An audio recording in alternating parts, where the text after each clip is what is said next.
Hey YouTube. Now I just woke up not too long ago and I wanted to do this video. It's more of a like animal education style video because a lot of people I realize been watching a lot of videos that don't know these things, which I feel like you should know. So for example, like say you find some kittens, right? It's on the side like that you find some kittens outside or whatever, and they've been and you thinking that, oh, you want to take them to a shelter because that's the right thing to do. I'm telling you guys, don't do that, because what's going to wind up happening is that the kittens are going to die. They're going to put them down. Okay, when it comes to that, the best thing that you can do and the best thing for their survival is you either leave them where you found them or you take care of them. If you have a heart to take care of them when it comes to kittens, or even if you find puppies. Okay, even if you send them to a non-kill shelter like the Atlanta Humane Society, they still may put them down. Reason being, it's overpopulated and there's nobody adopting. There's just not too many resources to take care of them. So don't ever do that. If you ever find my rabbit is thumping, that's the thumping you hear right now. He's frustrated about something. I get with him in a minute. Okay, so he has food, he has water, he has a clean cage. He doesn't need anything. He might want to just get out the cage. I'll let him out in a minute. Okay?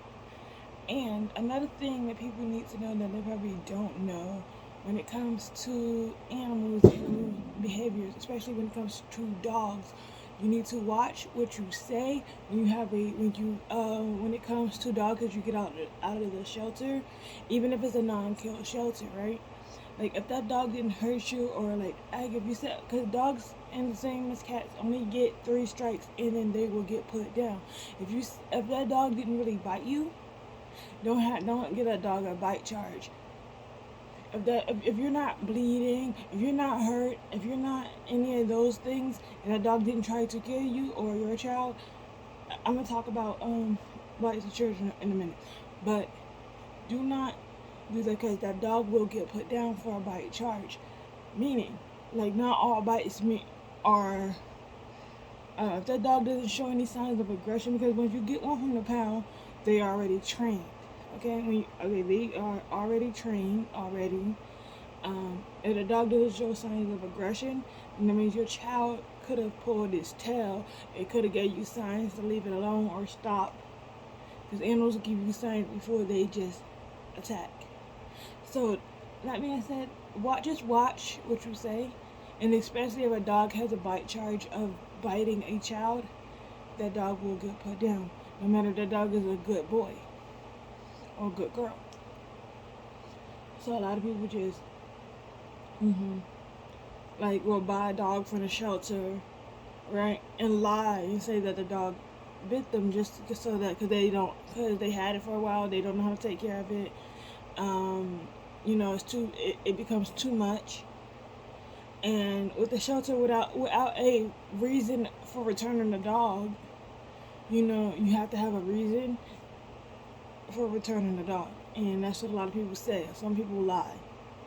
And also, like, a thing about it is, at the shelter, you only get so many chances to return a pet, or you will not be able to adopt anymore from them.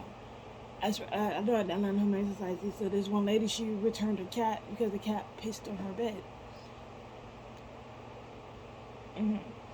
Now, the thing about, I swear, for goodness, if you pee on my bed, I'm not playing with you, Zero. I'm not playing with you. Not today. I'm not doing it with you.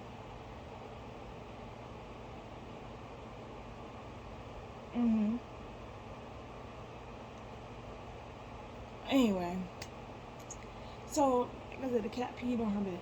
Reasons why cats do this when they come out of the shelter, you have to understand. Okay, Zero, if you squat down on my bed, I'm not playing with you.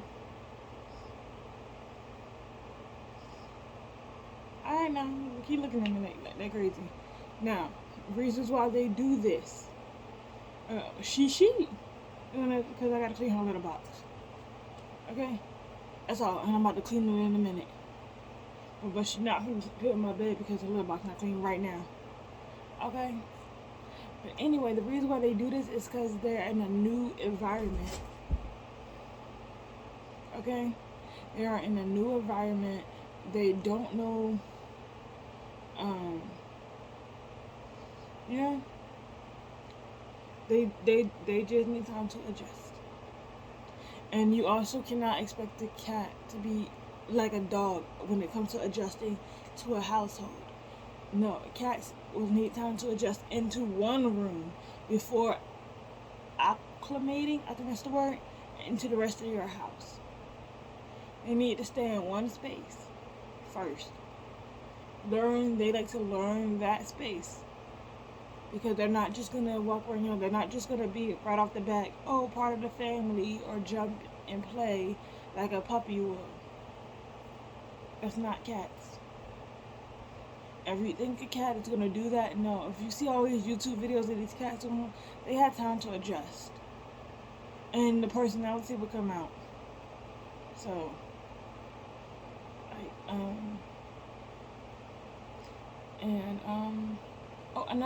number two. When it comes to also animals such as rabbits, okay, or hamsters or guinea pigs and mouses, any of those type of pets or things that you have. Now, a lot of these cages are not appropriate size. A lot of these rabbit hutches, if you have a rabbit hutch, it should not be the permanent living situation for your bunny because it's not big enough. If you're just sitting your bunny outside for a good minute or two or an hour or whatever, I would say that's fine, but not as a permanent living spot. Not at all. They need something that is 24 by 24, and for a rabbit, it needs to be tall enough for them to stand on 2 feet, and long enough so they have enough room and space. Now, which means you may think, oh, it's a little animal. They need a smaller cage. They need a bigger cage. And for an example, I can show you my cage for my rabbit. Now, this is his cage. He dirties it. But you can tell it is big, it is wide enough. Okay, when it comes to water bottles, I don't like water bottles, but when he has a bowl, he pisses in it, and it's just like, this is just easier. Water bottles is also a thing that it gets moldy if you don't clean it. You have to clean it constantly with a Q-tip, and if you're not cleaning it, then if you're not going to do that, then I would say use a water bowl. But this is the only thing that I use that helps. But these are not good because this is not really natural for them to drink out of a water bottle than a bowl.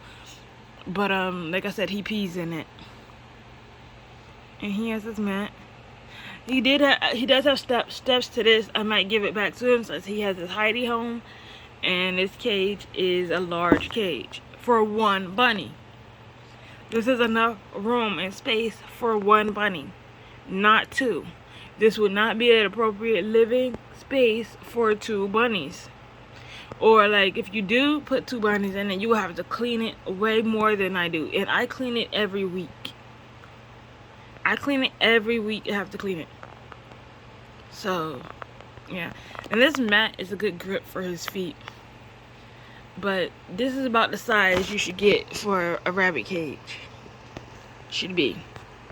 Because a lot of the cages that say for rabbits are not for rabbits. Now, when it comes to also rabbit care, what you should know, because my first rabbit died on me. Because I didn't educate myself on the cares of taking care of a rabbit. I didn't know what it took or what it meant to, and things like that. So, an adult rabbit should be eating Timothy hay, and a young rabbit should be eating alfalfa. I think is what it's called, and that should be the main food in pellets. When it comes to things such as carrots, it's not good for your rabbit. I know Bugs Bunny didn't lie to us all, but carrots it's a treat that's supposed to be given, small proportions of a treat. when it comes to rabbit care. Rabbits are not vocal animals, meaning that they don't make noise. Okay? When a rabbit stumps its feet, it is frustrated with something, it is upset with something, it wants something or wants your attention. Sorry, my throat is breaking up, but it wants your attention. So those are signs that your buddy needs some attention. If it's thumping its feet at you, it's frustrated. So you just talk to him, let him out, see what it is he wants. If he's been in there all day, let him out. He may want to go outside. He may want some hay. Like you see, my rabbit doesn't have any hay right now. I will get him some in a minute. I have a big box over here of hay. Okay, and also cat language. Cats also, they don't like to be picked up too often, pet too much. They can get overstimulated when you pet them too much. And then you get hit or then you get scratched because you haven't learned their body language. So a cat with his tail straight up is a sign of respect. If a cat walking past you with his tail straight up, it's a sign of respect. Some cats can't do that because they got bobtails, But And another thing, when it comes to cats, they have boundaries, so you have to respect their boundaries.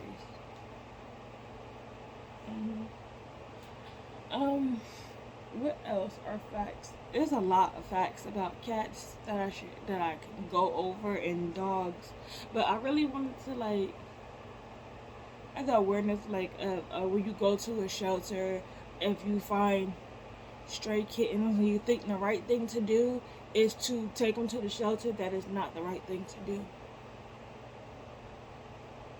So hopefully this helps somebody. I need to get some water because my throat is just cracky right now. But my back hurts sitting on this floor. But TTW, ta for now. Hopefully this helps somebody out there, and somebody found this educational a little bit, or more facts about animals. And I will be coming back with another fact about animals, or a fact about cats, or just about cats behavior, and then dog behavior. I will do a video on behaviors and what they mean when it comes to animals, but not in this video, in my next video that I post. Okay, bye, I love you.